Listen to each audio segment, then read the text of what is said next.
Est-ce que ça t'est déjà arrivé de donner une consigne de mouvement à tes élèves et de les voir te regarder avec des billes toutes rondes à la place des yeux, comme si tu venais de changer de langue? Dans cet épisode, je te parle de comment amener des connaissances anatomiques à tes élèves sans les perdre en route.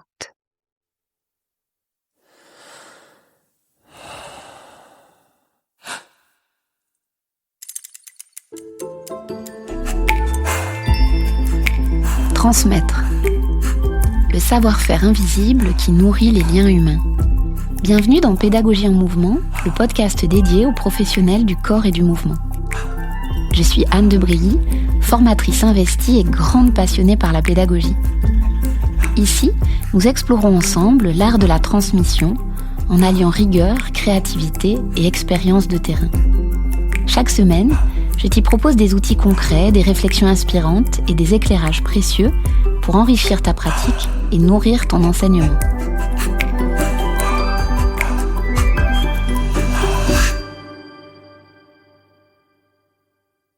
Comment amener des connaissances anatomiques à nos élèves dans nos cours de mouvement sans intellectualiser à l'excès? Cette question, c'est le champ d'investigation de cet épisode de podcast et plus largement un champ d'investigation que je vous encourage à avoir, à parcourir toute votre vie d'enseignant-d'enseignante durant. Pourquoi ? Parce qu'il se joue à cet endroit-là une rencontre entre celle de nos propres aspirations, celle de nos connaissances, mais aussi les aspirations des élèves, des personnes qui nous font face, leurs propres connaissances, et aussi comment pouvoir passer de l'un à l'autre et comment pouvoir transmettre au mieux. Alors je me dois de te prévenir, toi qui écoutes cet épisode, pour répondre à cette question, je vais moi-même te poser des questions qui parfois vont être un peu confrontantes, peut-être te bousculer dans tes idées, dans tes aspirations, dans tes habitudes, pour pouvoir au mieux t'aider ensuite à faire des choix qui vont rendre ta transmission optimale et ton positionnement juste par rapport à ta propre éthique professionnelle. Que tu veuilles transmettre de l'anatomie en tant que telle, ou bien seulement dans tes cours de mouvement éclairer les personnes à partir de connaissances anatomiques, ou que tu veuilles encore plus simplement donner un cours où le geste serait le plus confortable possible, le plus optimal par rapport à l'objectif que tu as. Dans tous les cas, il y a 3 champs d'investigation, 3 grands types de questions qu'il va falloir te poser. La première, c'est par rapport à toi. La seconde, c'est par rapport à tes élèves, tes pratiquants, tes pratiquantes. Et la troisième, c'est par rapport à la transmission elle-même. Le premier grand champ sur lequel tu vas devoir te poser des questions, c'est par rapport à toi-même. Et avant même de questionner tes propres connaissances, questionne tes propres aspirations. Pourquoi est-ce que tu souhaites transmettre de l'anatomie en tant que telle ? Si jamais tu souhaites pas transmettre d'anatomie en tant que telle, qu'est-ce que tu souhaites transmettre dans tes cours de mouvement ? Est-ce que finalement, l'anatomie, c'est des connaissances qui vont venir éclairer ta construction de cours, ta lecture des corps, mais que tu choisis de ne pas le faire apparaître dans ton discours, dans tes consignes ? Est-ce qu'au contraire, tu peux, par exemple, être amené à enseigner une technique où il y a des mots qui correspondent à de la terminologie anatomique et il n'y a pas besoin d'aller chercher loin quand je dis ça. Si tu es prof de pilates et que tu nommes l'antéversion et la rétroversion du bassin, ça correspond à de la terminologie anatomique que ne connaissent pas monsieur et madame tout le monde. Et c'est bien normal, on va pas le leur reprocher. Mais il va y avoir une façon d'amener de la terminologie anatomique, dans ce cas précis, pour que ce soit judicieux, pour que les personnes puissent incorporer ces connaissances-là. Mais ça peut être aussi se défaire de la terminologie anatomique et amener davantage de la connaissance des structures pour que les personnes, des structures du corps, pour que les personnes puissent faire le lien avec leurs propres sensations. Tout ça, c'est des savoir-faire sur lesquels je reviendrai plus tard, mais au démarrage, questionne-toi sur tes propres aspirations. Et bien sûr, tes aspirations, il faudra plus tard les questionner et les mettre en adéquation avec le lieu au sein duquel tu enseignes, avec les élèves, les pratiquants, pratiquantes qui te font face et leurs propres aspirations. Donc voilà, déjà dans ce premier champ, c'est te dire qu'est-ce que j'ai envie de transmettre avant même de te dire pourquoi et comment. Et je suis pas du tout jugeante sur les aspirations que l'on a à transmettre certaines choses ou au contraire à en occulter certaines. Moi, ça me pose aucun problème et j'ai souvent été confrontée à un retour qui me donnait le sourire de personnes qui me disent « Mais Anne, toi comme tu fais de l'anatomie, dans tes cours de mouvement ou dans les cours de danse, puisque j'ai enseigné la danse pendant plus de 20 ans, on me disait « Mais Anne, tu dois parler d'anatomie ». Et en fait, pas du tout. L'anatomie, elle me donnait un éclairage par rapport à la lecture des corps, à l'analyse des corps, mais je faisais le choix de ne pas la faire apparaître en tant que telle dans mes cours de mouvement. Donc vraiment, les choix, ils sont propres à chacun, à chacune. Mais ce qui me paraît nécessaire, c'est que tu sois conscient, consciente de tes propres choix, de tes propres aspirations, parce que c'est ça qui va permettre aussi après de mettre tes aspirations en adéquation avec les personnes qui te font face et leurs nécessités, leurs envies à elles. Et je ne suis pas non plus jugeante de personnes qui auraient un niveau de connaissance anatomique qui serait finalement assez basique et qui, au détour d'un atelier ou d'un stage, auraient découvert le fonctionnement d'une structure et qui, par émerveillement, vont avoir envie de le transmettre, alors que ces connaissances-là, finalement, elles sont un petit peu fraîches au sens de récentes. Je trouve que quand ce cas de figure-là se présente, ce qui me paraît nécessaire d'un point de vue éthique, c'est de ne pas leurrer l'autre par rapport à l'endroit de nos savoirs. On peut très bien verbaliser à nos élèves, je viens de découvrir quelque chose, c'est tout frais pour moi, mais je suis tellement émerveillée, je trouve ça tellement dingue, tellement beau de voir comment fonctionne un muscle, une articulation donnée, une structure que j'ai découverte au travers d'un atelier, que j'ai envie de vous en dire quelques mots ou de partager cette expérience ou de vous mettre en mouvement à partir de cette connaissance-là. On ne leurre pas l'autre sur notre propre niveau de connaissance et pour autant, on peut être dans un élan de partage très simple et très joyeux.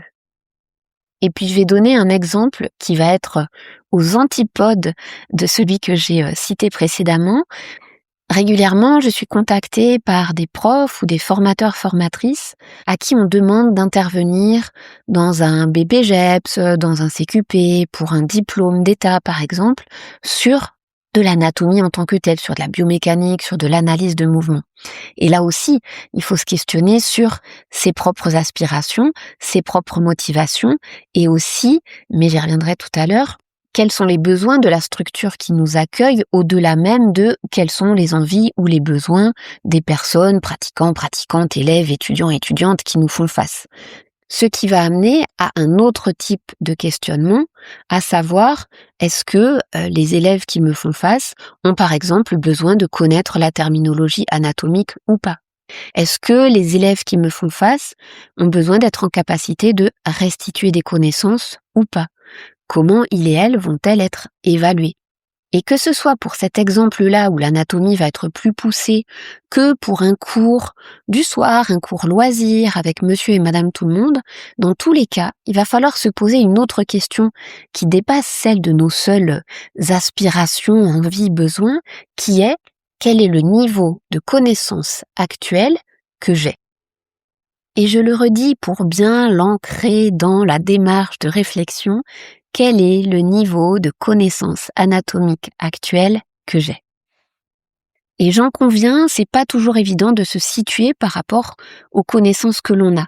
Et là aussi, il peut y avoir plein de cas de figure et puis des endroits desquels il faut se méfier. Je vais donner un exemple, c'est celui du syndrome de l'expert. À savoir que quand on évolue dans un domaine donné, on est souvent avec une telle habitude de manier des savoirs, des savoir-faire qui sont propres à ce domaine, ça peut être lié à n'importe quel domaine, professionnel ou non d'ailleurs, qu'on imagine que nos connaissances, tout le monde les a. On a du mal finalement à se rappeler d'un niveau de base d'une personne qui serait néophyte, novice dans le domaine. À ce titre-là, je t'encourage, toi qui écoutes, à te questionner sur les mots que tu emploies. Est-ce que ce sont des mots de vocabulaire courant ou non?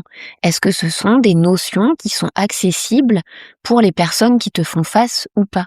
Je vais donner un exemple d'une fois où j'intervenais, c'était au CHU à Toulouse pour des podologues qui étaient en formation, podologue et pédicure. Alors je sors un peu momentanément du cadre des cours de mouvement, mais je les amenais finalement à questionner leur propre transmission face à leurs patients et leurs patientes. Et je leur faisais piocher dans un chapeau des noms de pathologies, on se mettait en situation où il et elle devaient expliquer à la personne en face, qui était un ou une étudiante aussi, mais qui jouait le rôle de patient-patiente, expliquer une pathologie donnée. Et en fait, au-delà des mots liés à la pathologie, puis qui nous vont pas nous concerner directement dans nos cours de mouvement, je me dis, mais les mots qui étaient employés n'étaient pas des mots de vocabulaire courant, mais ils s'en rendaient plus compte. Je vais donner un exemple tout simple, ça va vous parler, c'est membre inférieur.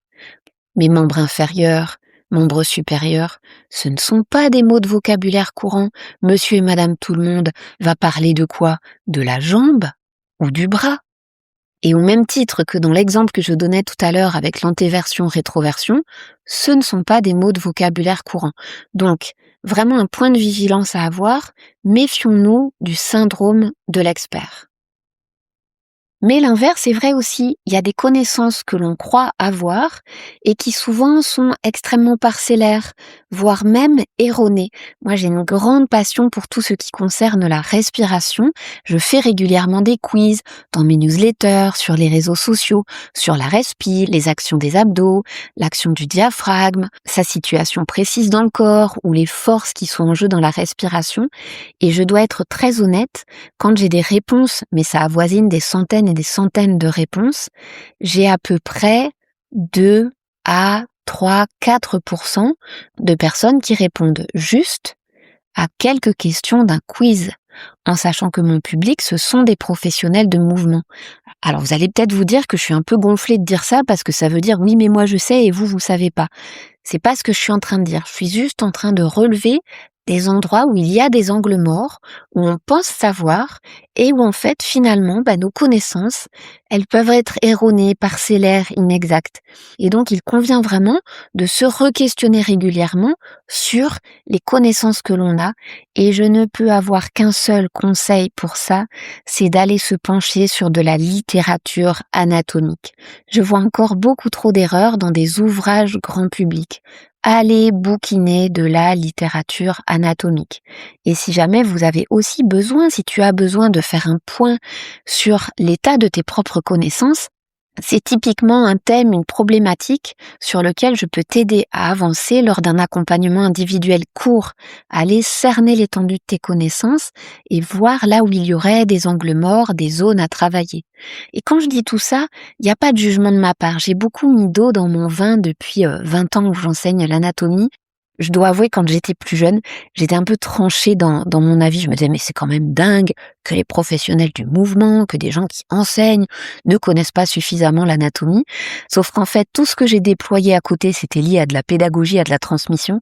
Et je me dis, mais on a déjà bien assez à faire dans nos cours de mouvement, avec l'étendue de ce que l'on a à gérer, qui va de l'accueil des adhérents-adhérentes, avec donner un cours d'essai, avec faire un fly pour les cours de rentrée, avec expliquer aux gens comment on manie le matériel si jamais on en utilise, avec écouter 360 musiques avant la rentrée pour en choisir 3 pour donner un cours, avec, quand on prépare nos cours, mais aussi en temps réel, le réajustement du discours et le fait de le rythmer pour le rendre vivant, mais aussi, par exemple, tout ce qui est de l'ordre du respect, de la discipline ou de la culture que l'on transmet, c'est énorme à gérer. Mais l'anatomie, ce n'est qu'une partie des connaissances de ce que l'on a à intégrer pour faire en sorte que nos cours se passent au mieux. Donc j'ai beaucoup mis d'eau dans mon vin par rapport à ça. Et c'est aussi ce qui me fait dire cette phrase. Vous m'avez certainement déjà entendu dire si vous suivez mon travail. C'est presque un mantra à répéter, à afficher quelque part. C'est pas grave de pas savoir. On n'est pas censé tout connaître dans la vie. c'est pas grave. On peut avoir un niveau de base, un niveau débutant, ça pose pas de problème, mais il faut être lucide sur le niveau que l'on a. Donc, écoute bien, c'est pas grave de pas savoir. C'est plus gênant de croire qu'on sait alors qu'on sait pas, et c'est pire de croire qu'on sait alors qu'on ne sait pas qu'on ne sait pas. Je redis ces phrases pour bien les laisser infuser. C'est pas grave de pas savoir, c'est plus gênant de croire qu'on sait alors qu'on ne sait pas, et c'est pire de croire qu'on sait alors qu'on ne sait pas qu'on ne sait pas. Il convient d'élever son niveau de conscience par rapport à ses propres connaissances. Il convient de faire un bilan de ses propres connaissances anatomiques pour savoir où est-ce qu'on a de la connaissance des savoirs, où est-ce qu'il y a des angles morts, où est-ce que ces connaissances sont parcellaires pour pouvoir petit à petit les complémenter et non seulement ne pas se leurrer sur notre propre niveau de connaissance, mais aussi se donner les moyens d'acquérir des connaissances nouvelles qui soient justes et qui soient en lien avec la transmission que l'on va avoir. Ce qui m'amène à questionner un deuxième grand champ, c'est qu'est-ce qu'il en est des personnes qui te font face. Et quand je dis les personnes qui te font face, je devrais même au préalable te dire, questionne-toi sur le lieu, la structure au sein de laquelle tu enseignes, parce que peut-être qu'il y a des demandes qui vont être inhérentes à la structure pour laquelle tu interviens. Mais si j'en reviens à nos élèves, aux personnes qui nous font face dans les cours, là aussi, en fait, avant de se dire « tiens, j'ai envie de transmettre telle et telle chose de telle et telle façon, etc. » Mais c'est quoi l'aspiration? C'est quoi les envies, les besoins des personnes qui sont face à toi? Parce que peut-être, avoir de la connaissance anatomique, savoir que l'ischio, il est à tel endroit du bassin, qu'il y a 3 os pour constituer un genou, ou que la position de repos de la langue, c'est avec sa pointe vers l'avant du palais, mais peut-être que les personnes, elles s'en contrefichent complètement. Et là aussi, c'est pas grave de dire ça, c'est pas un gros mot de dire ça. Peut-être que l'aspiration des personnes à venir dans nos cours, c'est par exemple de se retrouver, de retrouver des personnes qu'elles connaissent, de sortir de chez elles et de se mettre en mouvement. Et cette aspiration-là, ce besoin social, il est inhérent à l'être humain. C'est pas un sous-objectif que de venir à des cours de mouvement pour pouvoir rencontrer d'autres personnes. Mais ça peut être aussi une aspiration de j'ai envie de me faire du bien, d'être dans la légèreté du mouvement lui-même. J'ai pas forcément envie de m'entendre parler de terminologie anatomique ou de mots d'anatomie. Et c'est complètement OK. Par contre, il va falloir aligner nos propres aspirations, nos envies, nos besoins avec ceux des personnes qui nous font face. Et là aussi, quand je dis ça, attention, c'est pas une phrase gravée dans le marbre, hein. On peut faire bouger les lignes. On peut amener les personnes à avoir de la curiosité sur elles-mêmes, sur leurs propres sensations, sur leur fonctionnement, sur la circulation du geste, sur comment est conçu le corps pour leur permettre le mouvement. Et donc là aussi, on peut jouer à les amener petit à petit à rentrer dans le propre émerveillement que l'on aurait nous-mêmes par rapport au vivant. Mais pour faire ça, ça va demander non seulement un niveau de conscience qui soit suffisant, de faire des choix pédagogiques et enfin d'avoir les moyens d'acter nos propres choix pédagogiques. Et enfin, le troisième grand champ d'investigation qui serait à questionner pour pouvoir amener de la connaissance anatomique sans intellectualiser à l'excès, ça serait de questionner la transmission elle-même, les modes de transmission qui vont permettre aux personnes qui nous font face d'incorporer avec beaucoup de facilité des connaissances. Et c'est là où je trouve qu'il y a un vrai point de bascule, parce que parfois on se dit tiens, il faudrait pas que ça soit trop intellectuel. Donc finalement, je vais gommer de la terminologie pour utiliser du vocabulaire courant. Je vais faire en sorte de beaucoup simplifier les choses. Oui, mais comment est-ce qu'on va faire en sorte de simplifier les apports sans perdre en précision? Et parole d'experte, les approximations dans nos cours, elles sont monnaie courante. Et il y a vraiment moyen de travailler sur une traduction finalement entre nos connaissances anatomiques, physiologiques, biomécaniques et ce que l'on va dire aux personnes qui nous font face, sans que l'on perde en précision, sans que ce soit équivoque, sans que ce soit simpliste pour autant, sans que ce soit non plus, par exemple, infantilisant des personnes qui nous font face.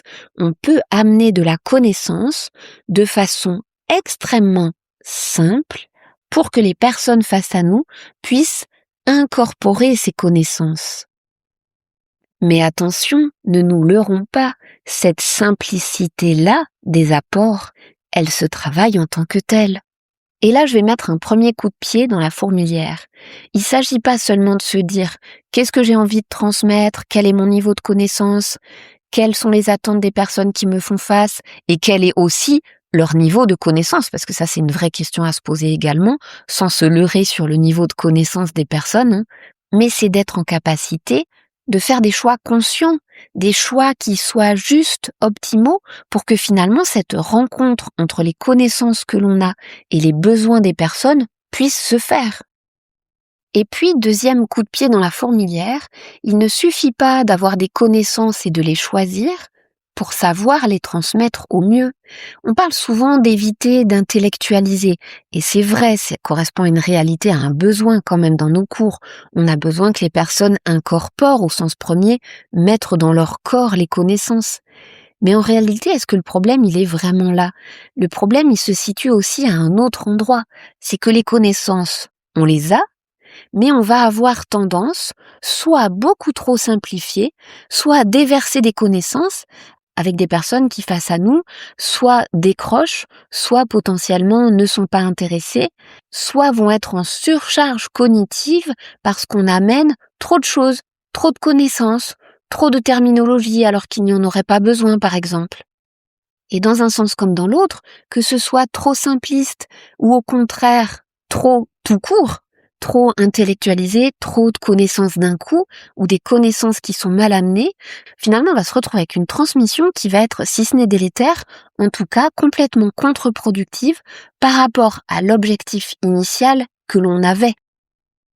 Et finalement, il est là le sujet, c'est comment est-ce qu'on fait pour traduire nos connaissances sans les trahir, sans les simplifier à outrance, sans créer de surcharge cognitive chez nos apprenants-apprenantes, sans se trahir nous-mêmes par rapport à notre propre éthique pédagogique, et sans trahir ni travestir non plus les besoins des personnes qui nous font face pour que ça matche avec l'envie première que l'on a nous-mêmes. Pour que cette transmission puisse exister, il va donc falloir choisir des moyens, des modes de transmission qui soient adaptés à l'objectif que l'on a. Et ça suffit pas de faire une grande liste exhaustive de tous les modes de transmission. Est-ce que j'explique? Est-ce que je montre? Est-ce que j'amène une planche d'anatomie, un visuel, que je fais une maquette, que je passe par la représentation anatomique interne ou les sensations? C'est un très bon début, mais ce n'est pas suffisant. J'en profite à ce stade pour faire un petit clin d'œil aux abonnés du labo Corps et Savoir, parce que lors de notre dernier petit-déj Anat, justement, je listais tous ces modes de transmission possibles pour aider à la représentation anatomique chez nos élèves. Et je mettrai le lien de cette ressource dans la description de l'épisode. Mais là, pour traduire nos connaissances sans les trahir, il va falloir aller plus loin. Questionner, bien sûr, nos choix, nos propres connaissances. Questionner les envies, les besoins de la structure au sein de laquelle on intervient, des apprenants, apprenantes qui nous font face. Mais aussi, et c'est là tout un travail dédié, de construire une malle d'outils pédagogiques qui va permettre cette transmission optimale. Parce que clairement, traduire des connaissances sans les trahir, sans se trahir soi-même non plus, c'est un savoir-faire en tant que tel. Finalement, dans nos métiers en tant que professionnels de mouvement, on fait de la vulgarisation scientifique tout le temps, à tour de bras. Parce qu'on doit passer de cette voie des coulisses qui parle terminologie, physiologie, anatomie, biomécanique, à une voie du devant de la scène face à nos élèves où on va devoir être en capacité d'utiliser des mots du registre de vocabulaire courant pour faire passer nos connaissances, pour faire passer le mouvement. Et cette vulgarisation, elle ne s'improvise pas. Elle demande d'être très au clair sur nos savoirs et surtout d'acquérir des savoir-faire nécessaires pour se faire, pour traduire sans trahir. Traduire sans trahir, c'est précisément le nom que j'ai donné aux prochains ateliers les mardis de l'anatomie, avec en sous-titre de se traduire sans trahir, la vulgarisation scientifique à destination des professionnels du mouvement. Si avoir une transmission limpide t'importe, si tu as envie d'avoir un discours qui soit clair, des consignes qui soient simples mais pas simplistes, d'amener le geste d'une façon dont tes élèves vont pouvoir s'emparer avec facilité, alors tu peux t'inscrire à ces prochains ateliers les mardis de l'anatomie, traduire sans trahir. Attention, les places sont volontairement extrêmement limitées pour que je puisse accompagner au mieux ce petit groupe de personnes privilégiées sur la progression pédagogique que je vais amener au sein de ces plusieurs ateliers. Je vais mettre toutes les infos dans la description de l'épisode et tu peux les retrouver sur mon site www.annedebrilly.fr. Et puis je voulais profiter de cet épisode, nous avons passé le 10e maintenant, pour vous remercier pour tous vos retours par rapport à mon podcast. Je ne vous cache pas qu'en plus d'être entrepreneur, de diriger un organisme de formation et d'être formatrice pédagogue au sein de ce même organisme, être podcasteuse, ça m'a rajouté clairement un 3e métier.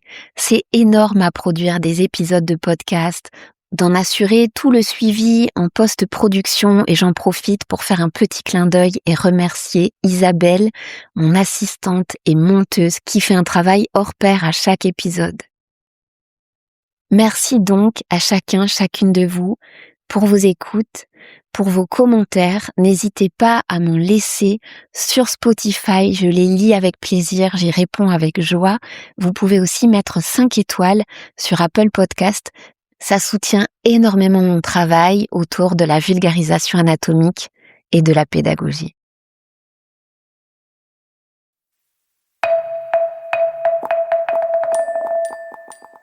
Tu viens d'écouter Pédagogie en mouvement, le podcast. Pédagogie en mouvement, c'est aussi et surtout un organisme de formation pour t'accompagner dans ta connaissance du corps et dans ta transmission. Tu peux retrouver l'ensemble de mes formations sur mon site www.annedebrilly.fr. Merci beaucoup pour ta présence et à très vite pour un nouvel épisode ensemble.